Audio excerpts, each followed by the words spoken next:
Ora, seja bem-vindo a mais um Gabinete de Imprensa. Depois de 2 semanas de paragem, o programa está de regresso, excepcionalmente sem o João Martins, mas como sempre com os comentários de José Nuno Martins. José Nuno, muito boa tarde. Olá, boa preparado tarde. Para mais um Gabinete de Imprensa? Sim, estou preparado e encantado de estar aqui consigo. Uma das jornalistas mais comunicativas e talentosas da nossa Benfica TV, Bárbara.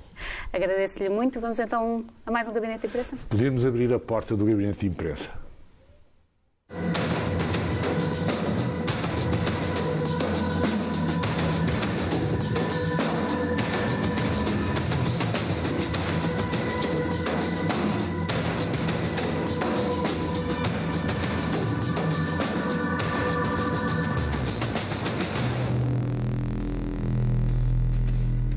Aberta à porta, vamos então aos temas do Gabinete de Imprensa de hoje e relembro aqui algo que me dizia no Benfica 10 horas de algumas semanas, que nessa altura pareciam existir indícios de um recuo na estratégia de comunicação do Sporting. Olha, como eu me enganei, Bárbara.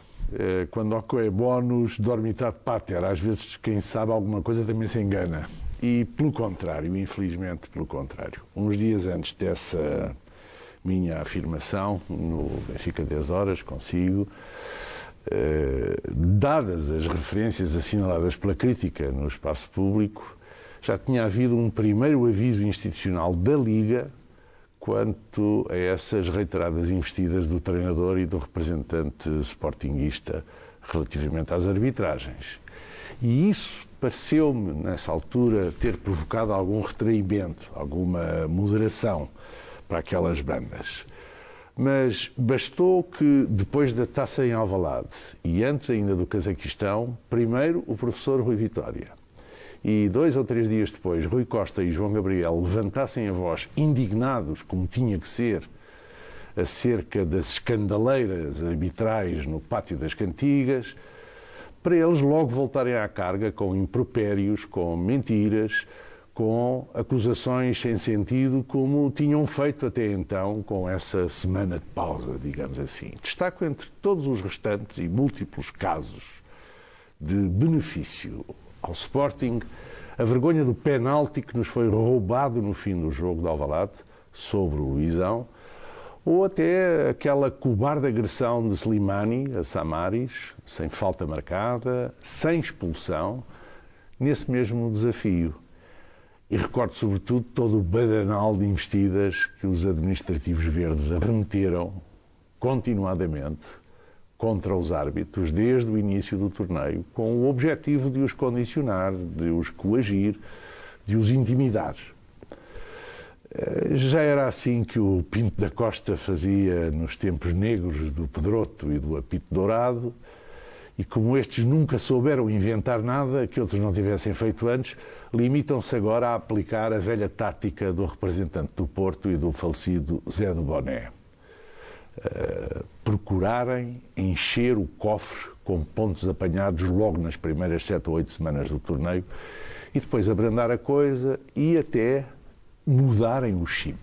Parece então que existe agora uma mudança de alvo. Eu acho que sim, Bárbara. Agora, depois de uma pausa dessa escassa semana, regressou explicitamente o circo da palhaçada leonina com 2 objetivos. Número 1, atacar o Benfica.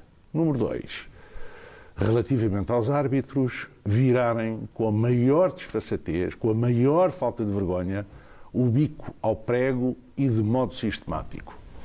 Número 1, Bruno Carvalho e o pequeno diretor, dando o tom ao pelotão dos peões comunicacionais, disparam bujardas sucessivas contra o Benfica, com o mesmo velho complexo de inferioridade de sempre. E número 2, o treinador e, de novo, o gadget, em cena, ocupam-se dos árbitros, fazendo-se passar de virgens ofendidas ou como se fossem os novos moralistas do sistema. É preciso, diria eu, ter-se mesmo pouca vergonha. Vamos lá ver.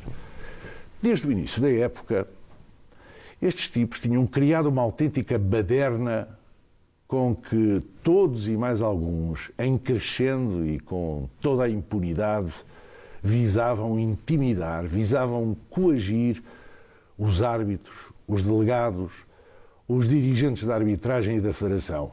E também com que pretendiam atingir sistematicamente o glorioso. Acha que era isso que se referia a Rui Vitória no final do jogo em Alvalade, quando usou a expressão técnica do barulho? Técnica do barulho, sim, e constantemente e por todo o lado. A campanha sempre foi inequívoca, Bárbara, desde o início da época. Eu já nem consigo ser exaustivo na enumeração de todos os episódios, mas o Bruno, o treinador, o Otávio, de vez em quando, e a partir de certa altura, com todas as bombardas, e dado o tom, toda a brigada dos espiões comunicacionais que replicava e repetia esses mesmos conceitos, essas mesmas aleivosias e as mesmas bujardas que os três primeiros avançavam. Esta gente parte do princípio que uma atuarda ou uma interpretação maldosa, 1000 vezes repetida, pode ser tomada como verdadeira. E então seguem sempre o mesmo critério, isto é, vão fornecendo palha aos burros, porque neste tipo de invectiva sistemática, só acredita quem quer ou quem é estúpido. O Santos e o Inácio na SIC, uns colaboradores do Record, muitos deles, uns colunistas até na Bola, no Diabo de Notícias, no Correio da Manhã, quase toda a redação da Renascença, os artistas da Antena 1 e, agora mais recentemente, até mesmo as palhaçadas do clown histérico no prolongamento da TVI. Isto é um autêntico pelotão de papagaios verdes, que é assim uma espécie de tropa de choque para fazer eco e para replicar a onda de mentiras e bujardas que os primeiros, repito, definem como insígnias e como designo. Mas repare que a meio de novembro eles abandonaram essa primeira modalidade de intimidar os árbitros para se dedicarem a atacar novamente o glorioso. Tudo começou numa entrevista especial na SIC, com o mote dado então pelo truculento Otávio. Foi uma entrevista do Paulo Garcia? Foi, exatamente. Alguém terá posto na agenda do Paulo Garcia, que eu considero um jornalista independente, apesar de ter as suas inclinações, e isso é respeitável, todos podemos tê-las. O Otávio faz essa figura ridícula e loquaz, agora como se fosse um intelectual burlesco, a fazer a figura das lavadeiras do filme da Aldeia da Roupa Branca. Começa por se queixar de que os benefícios que o Sporting estaria a receber da parte da arbitragem eram mentira e logo a seguir, nessa mesma entrevista, vira o seu mau hálito para o Benfica. E nesse mesmo dia, 17 de novembro, não me esqueço, vai também à CMTV, olha que estação de televisão, para visar em direto a estrutura do Benfica, acusando-a de exercer, calcule-se, comunicação de trafulha. Dizia ele, estão a dizer, tenho isso até anotado, dizia ele, estão a dizer aos árbitros para não marcarem penaltis contra o Sporting, porque senão levam a sério. Era qualquer coisa como isto. E isto, Bárbara, sem estar a ser exaustivo, tantos foram os episódios, tantas foram as ações vergonhosas de uma campanha negra, sistemática e desesperada pela conquista dos pontos falsos. Isto é tentar branquear as porcarias que até aqui têm valido ao Sporting, à custa do prejuízo dos outros e à custa, sobretudo, da sistemática intimidação dos juízes, que devem estar imunes a este tipo de pressões, naturalmente. E tentar esconder isto, na minha opinião, é tentar, sei lá, é a mesma coisa que chamar gente séria aos banqueiros que são burlões. E como é que encara também a entrevista recente, aliás, no último domingo, do presidente do Sporting, uma entrevista publicada no Record? Toda essa conversa não passou de um misto de banalidades e de vulgaridades ditas com a subida pretensão de bolsar coisas muito importantes, como se nós fôssemos todos uma cambada de parvos e como se ele fosse o único adiantado mental da paróquia. De facto, o rapaz acho que não se enxerga definitivamente. Mas toda a entrevista está, afinal, dominada pelo Benfica. O Benfica constitui a grande obsessão dos sportinguistas, a começar pelo sportinguista número 1. É certo que, lamentavelmente, o tipo fala do Benfica sempre com total falta de respeito, com total falta de desportivismo até, com a mais completa ausência de proporções. O que nunca consegue é, seja em que circunstâncias for, passar sem falar e repetidamente do Benfica. Sofre do complexo do SLB. Vive angustiado com o Sport Lisboa e Benfica. O SLB persegue-o, deitado em pé, estando de gatas, a comer, a beber ou a vomitar. O rapaz tem a fixação do Benfica como sendo, naturalmente, a sua mais inatingível utopia. Mas vai ter que responder pelas suas infundadas acusações e insultos no tribunal e também nas sedes da própria Liga, isto se houver justiça, como sempre nós temos, e eu em particular esperança que ela exista no nosso país. Eu acho que é intolerável que ele tenha tido o atrevimento até de comparar, Bárbara, as lembranças de cortesia do Benfica com o caso de corrupção da Juventus em Itália, calcule-se. Isto não é mais do que uma irresponsabilidade ditada pela sua inveja, pela zelotipia, pelo ressentimento crónico, pelo despeito. Em todo o caso, repito, se houver justiça, o sujeito não pode ficar impune e, se calhar, não irá mesmo permanecer à solta por aí. E surge então também agora essa primeira reação, digamos, institucional, digamos assim, do Benfica, com o envio das participações disciplinares à Comissão de Instrução e Inquéritos da Liga contra os responsáveis do Sporting. Sim, do ponto de vista formal e a resposta a todo o clima de violência verbal instaurado pelo Sporting, estas participações do SLB constituíram, de facto, a primeira reação, digamos, institucional relativamente aos causadores do inferno em que está mergulhada toda a principal competição desportiva em Portugal, porque isto não afeta naturalmente só o Benfica, traz inquietação a todos os competidores, e eu acho que alguém no seu perfeito juízo poderá atribuir culpas ao Sport Lisboa e Benfica por toda esta traquibérnia. Alguém pode isentar esse pelotão de fuzilaria verde de toda a espúria agitação que está a causar à competição desportiva e à própria indústria do futebol, estes danos tão gravosos? Quais virão a ser os efeitos que este insuportável clima de guerra ou de guerrilha pode vir a gerar a curto prazo? Com que intenções, pergunto eu? E até onde pretenderiam estes energúmenos continuar a esticar a corda sem a nossa reação firme e séria? Mas parece-lhe também que o Benfica tomou esta iniciativa porque aqueles dois primeiros inquéritos não tinham conduzido a nada? Não se sabe. Ninguém sabe o que é que anda a fazer o Presidente da Liga, por exemplo.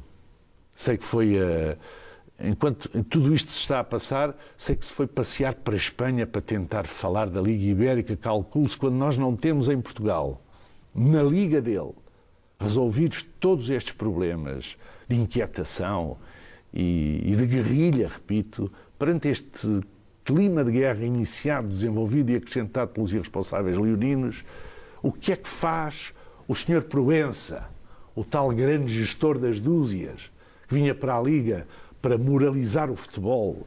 Eu sou da opinião, Bárbara, de que já era a altura para que o Benfica reagisse institucionalmente e de modo sério, de modo formal, e foi finalmente o que aconteceu. De resto, estas últimas dicas estão a correr na praça, ainda sem qualquer confirmação, sobre presumidos grandes investimentos na indústria do futebol, de algum modo se podem compaginar com o ambiente de trafolhice e de guerrilha, repito, que gente desta não qualificada e completamente irresponsável instaurou e tenta agora prolongar. Hoje, em face desse conjunto de notícias publicadas já em letra de forma em alguns jornais da imprensa portuguesa e até já surgidos na imprensa internacional, online, é que nós percebemos melhor que na sua pequenez tacanha eles o fazem por despeito e por inveja. Mas, na minha opinião, eles têm é que ser postos na ordem quanto antes. Vamos então ver que medidas ou não vão ser adotadas.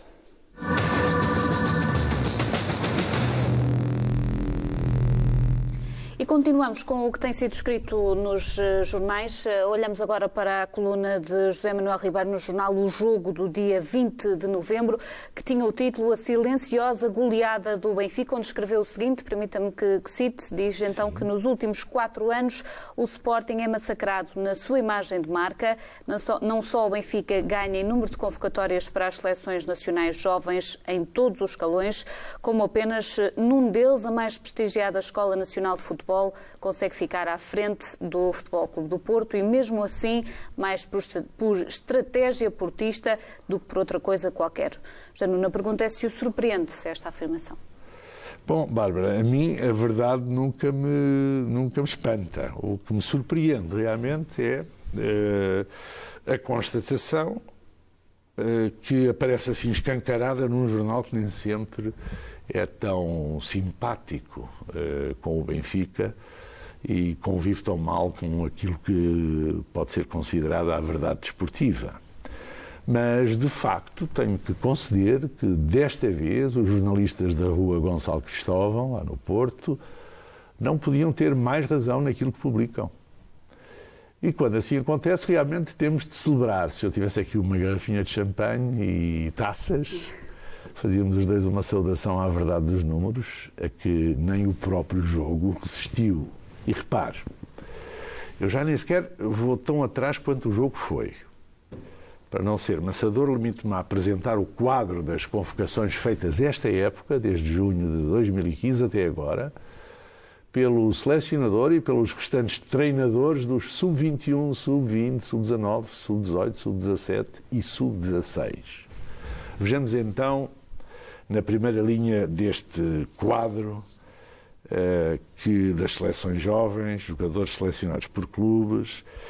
No sub-21, o treinador é o selecionador nacional das camadas jovens, Rui Jorge, que escolheu, esta é a única, ou é uma das poucas casas em que o Benfica não reúne o maior número de jogadores, mas neste caso, depois iremos ao somatório final. Neste caso, Benfica 9 jogadores, Futebol Clube do Porto 19 e Sporting 14. No caso dos sub-20, com Hélio Sousa como treinador, 4 jogadores selecionados por cada um dos 3 clubes. No caso dos sub-19, damos uma banhada sob as orientações do treinador Edgar Borges. 27 jogadores do Benfica, 13 jovens portistas e 7 lagartos. No sub-18, o treinador é José Guilherme, 3 benfiquistas, 6 portistas e 6 sportinguistas. Com Hélio Sousa, nos sub-17, foram convocados 20 benfiquistas, 19 portistas, 14 sportinguistas. E nos sub-16, cujo treinador é Filipe Ramos, 15 benfiquistas, 4 portistas e apenas 11 sportinguistas. Portanto, Bárbara, como espantosamente reconhecia o jogo, há 3 semanas atrás, realmente os resultados globais só das convocatórias dos escalões de formação na época que decorre são absolutamente desoladores para os gabarolas do Pátio das Cantigas, como eu costumo chamar-lhes. Veja só quais são então os totais agregados de todas as seleções jovens desta época, noutro quadro preparado pelo Tiago Firmino e pelo João Carreiras. Seleções jovens, totais agregados por clubes: Benfica 78 jovens convocados, Futebol Clube do Porto 65 jogadores convocados e Sporting Clube Portugal em último lugar com 56 artistas convocados. Ora, este conjunto de números e de totais agregados a que a redação do jogo se referia, afinal, com respeito pela verdade, aqui temos a verdade que eles próprios escreveram. Nos últimos 4 anos, o Sporting está realmente a ser massacrado na sua imagem de marca. E já que estamos a falar de jovens, esta semana temos também tenho também de lhe pedir o comentário sobre a titularidade de Renato Sanches, tanto no jogo da Liga dos Campeões, no Cazaquistão, como também no jogo da Liga agora em Braga. Eu acho que é um orgulho para todos os benfiquistas e pela prestação individual do miúdo, diga-se de passagem, foi mais uma aposta ganha, totalmente ganha, do Caixa Futebol Campos. Só com 18 anos, o Renato Sanches, Bárbara, apresenta-se com uma desenvoltura, com uma maturidade absolutamente fora do normal. Vê-lo jogar no Cazaquistão e na inesquecível noite de Braga, lembrou-me o Enzo, ou outros grandes jogadores que jogaram naquela posição. As suas investidas com a bola, as complexas operações na transição de defesa-ataque que lhe estavam cometidas, sem medo de levar a bola com ele. Muitas vezes no frente a frente com o opositor direto e outras olhando mais longe e definindo ele próprio, com lançamentos seus, a colocação dos companheiros. Eu acho que o Renato teve momentos de verdadeira classe, que já perspectivam o melhor. É um jogador que podemos considerar inteiramente à Benfica. Agora, é o Renato Sanches um jogador pronto? O próprio Gonçalo Guedes, já com mais experiência na equipa, é outro jogador pronto? Calma, diria eu. Calma para os dois e calma até para o Nelson Semedo, de quem temos muitas saudades. Calma também para o Nuno Santos, que deve estar a chegar e que é outro que também já se perfila para em breve chegar com os seus amigos, os seus jovens companheiros da formação do Benfica, ao topo que é a equipa principal do Benfica. O que se lhes pede é que eles sejam pacientes, mantenham toda a humildade, toda essa vontade e toda essa concentração que os tem caracterizado até aqui. Porque este novo paradigma que foi traçado pelo presidente Luís Vieira para os jovens jogadores do Benfica é inequívoco e é indesmentível. Nessa questão da calma, têm também os benfiquistas essa calma, essa paciência? Espero que tenham, que saibam tê-la. É indesmentível que uma mudança de ciclo desta forma não se faz de um dia para o outro. É preciso deixar tempo para que os jogadores conheçam melhor quem já está na equipa, reconheçam a cultura da equipa, reconheçam os princípios de jogo que o treinador quer implantar e que são os seus, inequivocamente. E tudo isso pode demorar umas semanas, às vezes uns meses, tudo depende da maturidade que cada um deles apresente, mas o perfil com que eles chegam a este momento das suas vidas já não engana. Há muitos técnicos que os observaram, muitos especialistas no Benfica que os acompanharam, que os enquadram, e depois há também um perfume especial dentro da equipa. Eu não partilho o balneário, como é evidente, não. Aquilo é um Santos Santorum, onde só entra quem tem que entrar, é uma unidade fechada, é uma espécie de um liceu onde eles trocam os seus conhecimentos e onde apreendem os conhecimentos dos outros e, sobretudo, dos técnicos que os enquadram. E, obviamente, que presumo que haja ali um ambiente de natureza muito especial. Só isso é que faz os jogadores jogarem juntos, oriundos de tantas culturas diferentes, o que jogaram, por exemplo, na tal noite inesquecível de Braga. E eu estou convencido que estes jovens que chegam agora irão encarreirar neste sistema, irão encarreirar nesta cultura à Benfica e que irão ter eles próprios os benefícios que o futuro certamente lhes trará e ao Benfica também. Temos ainda só alguns minutinhos para olharmos, já que estamos a falar do jogo de Braga, para olharmos para a primeira página do jornal do Benfica desta semana. Acabou de sair, não é? Está ainda quentinho. Está ainda quentinho, sim. O jornal celebra Braga, como celebra também o Cazaquistão. Temos os registros. A importância fundamental do jornal O Benfica é de, há 73 anos, comemorados na semana passada. Já dar-lhe os parabéns. Muito obrigado. Pessoalmente eles são por merecidos essa data, não é? Eles são merecidos por toda a equipa que dia a dia trabalha no jornal. É extensível a todos.